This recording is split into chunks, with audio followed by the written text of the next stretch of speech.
Bonjour tout le monde, bienvenue dans une toute nouvelle vidéo. Aujourd'hui nous allons faire de la chimie et nous allons parler des métaux et du courant électrique. Alors dans notre quotidien nous utilisons beaucoup de métaux comme par exemple les casseroles, les clés de voiture, etc. Mais comment est-ce qu'on fait pour reconnaître ces différents métaux? Pourquoi est-ce qu'ils conduisent le courant électrique? Quelle est leur composition? Donc c'est ce que nous allons voir dans ce chapitre. Donc pour commencer, nous allons voir les propriétés des métaux. Alors les 6 métaux les plus courants que l'homme utilise le plus, ce sont l'or, l'argent, le cuivre, le zinc,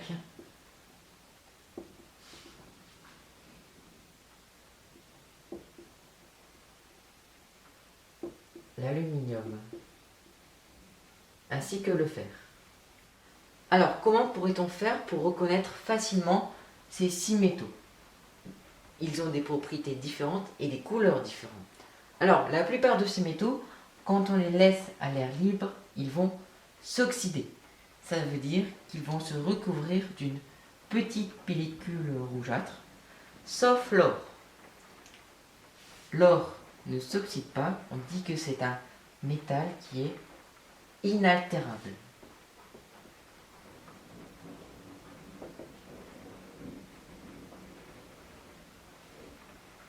Comme vous pouvez le voir sur les photos. Ensuite, tous ces métaux n'ont pas la même couleur. L'or, par exemple, lui, il est jaune. Le cuivre, il est orange. Et les autres sont gris plus ou moins foncé. Ensuite, le fer, lui, il a la particularité d'être attiré par un aimant.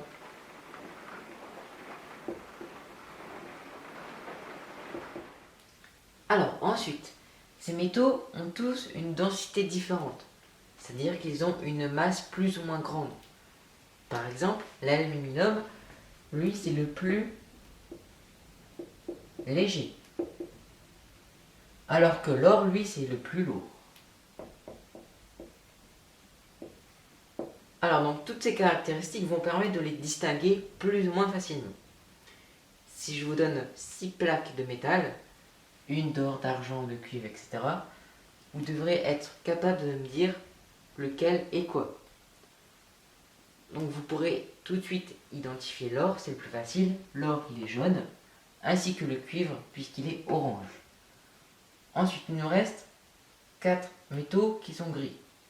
Donc on va prendre l'aimant, et celui qui sera attiré par l'aimant, ce sera le fer. Il nous reste ensuite plus que l'argent, le zinc et l'aluminium. Donc là, on va les peser. L'aluminium, ce sera le moins lourd.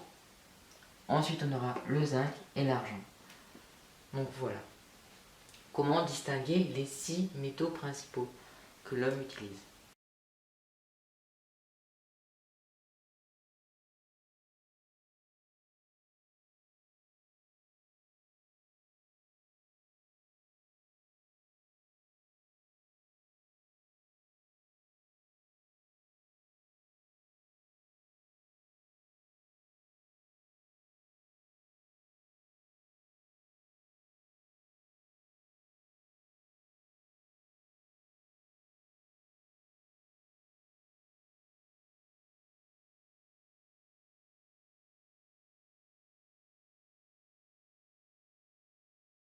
Ensuite, nous allons parler de l'utilisation de ces métaux. Alors, l'or, il est inaltérable, précieux, mais il a une faible résistance mécanique. C'est-à-dire que l'or se déforme facilement. On le retrouve dans la bijouterie, bien sûr, et dans la technologie de pointe, puisque l'or est un très bon conducteur. C'est le meilleur conducteur électrique qui existe. Ensuite, lui, l'argent, c'était un très bon réflecteur de la lumière. L'argent, on l'utilise pour faire des miroirs. Derrière les miroirs, vous avez une fine pellicule d'argent c'est ce qui permet de faire réfléchir la lumière. On l'utilise donc en bijouterie, en miroiterie, en radiographie et en photographie. Ensuite, lui, le cuivre, c'est un bon conducteur électrique qui est assez bon marché. C'est pour ça qu'on l'utilise pour faire des câblages. Il est facilement malléable et il permet de faire des alliages qui sont très prisés. Ensuite, le zinc, lui, c'est un métal qui est un peu moins sensible à l'oxydation. C'est pour ça qu'on va l'utiliser en galvanisation, c'est-à-dire pour protéger, par exemple, les gouttières de l'oxydation. Donc on l'utilise dans le bâtiment, dans l'industrie automobile. Ensuite, le fer, il est intéressant sous forme d'alliage. Par exemple, du carbone plus du fer, ça donne de l'acier. C'est le métal qui est le plus utilisé dans le monde. On l'utilise dans l'industrie du bâtiment, l'industrie sidérurgique. Enfin, l'aluminium, lui, il a la chance d'être très peu dense, peu sensible à l'oxydation, et il a une bonne résistance mécanique. C'est pour ça qu'on l'utilise dans les emballages, avec le papier d'aluminium. On l'utilise aussi dans le transport, l'aéronautique, puisqu'il est très léger, et dans le bâtiment. Alors, maintenant nous allons nous intéresser à l'atome. L'atome, un modèle.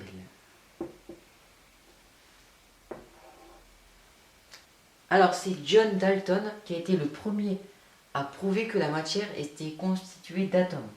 Alors lui, il pensait qu'un atome, c'était comme une sorte de pudding où le raisin représentait les charges négatives, les électrons.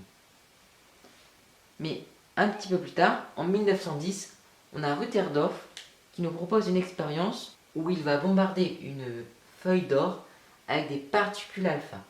Et là, il va se rendre compte que les particules alpha traversent la feuille d'or, sauf certaines qui sont renvoyées. Et donc ceci a permis de construire le modèle actuel de l'atome, et maintenant on en est sûr. Alors donc, un atome, c'est constitué d'un noyau autour duquel gravitent des électrons.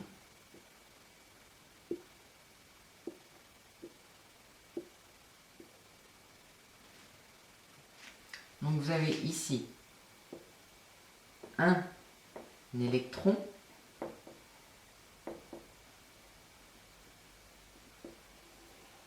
et vous avez ici le noyau. Alors, un électron, c'est une petite particule, toute petite, qui est de charge négative. Chaque électron porte une charge négative, moins. Alors que dans le noyau, on a des petites particules qu'on appelle les protons, qui contiennent les charges positives, plus. Et on a autant de charges positives dans le noyau qu'il y a d'électrons autour. Donc ici on a 1, 2, 3, 4, 5, 6 électrons. Donc dans le noyau on a 6 charges plus.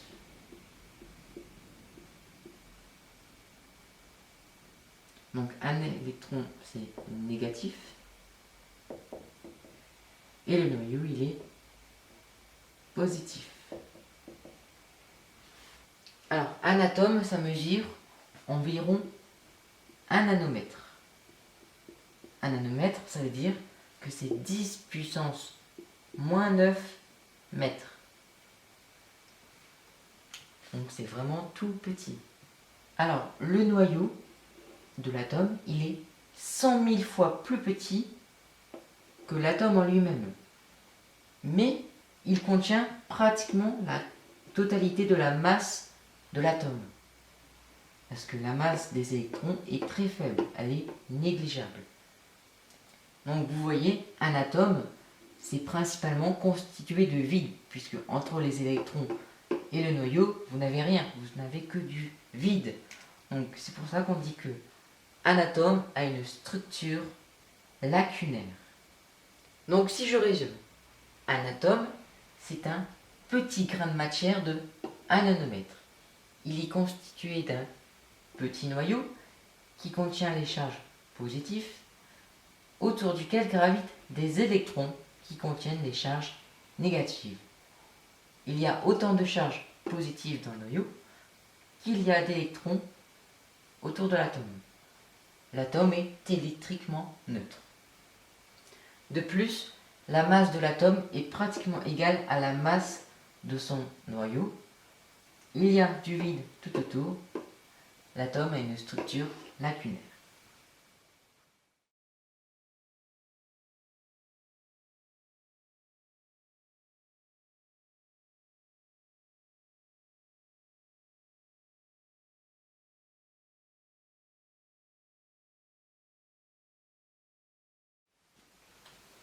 Alors maintenant, nous allons parler du classement des atomes. Grand 3. Alors aujourd'hui, on sait qu'il existe à peu près une centaine d'atomes différents. Et donc tous ces atomes, on les a classés dans un tableau qu'on appelle la classification périodique des éléments. Donc ce tableau que vous voyez à l'écran a été créé par Mendeleïev. Alors, les atomes d'une même colonne ont les mêmes propriétés chimiques. Par exemple, si vous prenez la colonne de l'hélium, qui est la colonne tout à droite, eux, ce sont les gaz nobles. Ils ont tous, par exemple, à peu près la même température de fusion. Mais quelle est la différence entre, par exemple, un atome d'hydrogène et un atome d'aluminium? C'est tout simplement le nombre de charges positives que contient le noyau, autrement dit le nombre d'électrons. Par exemple, dans l'hydrogène,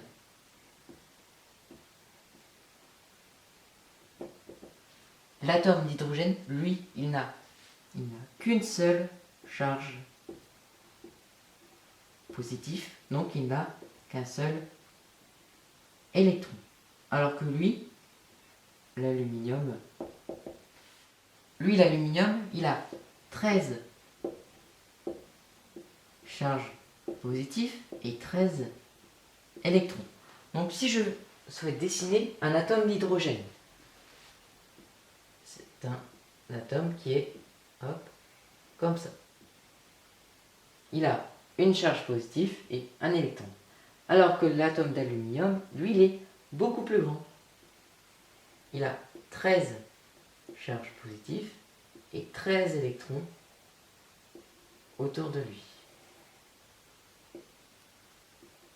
1, 2, 3, 4, 5, 6, 7, 8, 9, 10. Hop, on rajoute une couche. 11, 12 et 13. Donc vous avez ici un atome d'hydrogène et ici un atome d'aluminium. D'accord? Donc vous voyez que le seul facteur qui change entre deux atomes, c'est le nombre de charges. Mais ces deux atomes sont bien électriquement neutres, puisqu'on a 1 plus, 1 moins, 13 plus, 13 moins. Alors, grand 4. Nous allons maintenant enfin nous intéresser au courant électrique dans un métal. Alors, vous avez vu en classe de 5e que tous les objets ne conduisent pas le courant électrique. Par exemple, le plastique est un isolant, il ne conduit pas le courant, alors que le fer est un très bon conducteur qui conduit le courant. En général, ce sont les métaux qui conduisent le courant. Mais pourquoi? Alors, vous voyez ici un examen microscopique d'un métal. Donc on peut voir qu'un métal est constitué d'atomes qui sont régulièrement disposés. C'est cette disposition qui permet aux électrons de pouvoir se déplacer librement entre les atomes. Ces électrons, on les appelle des électrons libres. Alors dans un circuit fermé, la tension que produit le générateur va permettre de mettre en mouvement les électrons libres qui vont se déplacer du moins vers le plus, c'est-à-dire l'inverse du sens du courant conventionnel. Donc ce qu'il faut retenir, c'est que dans un métal, le courant électrique est dû au déplacement des électrons libres de la borne négative vers la borne positive, c'est-à-dire l'inverse du sens conventionnel du courant.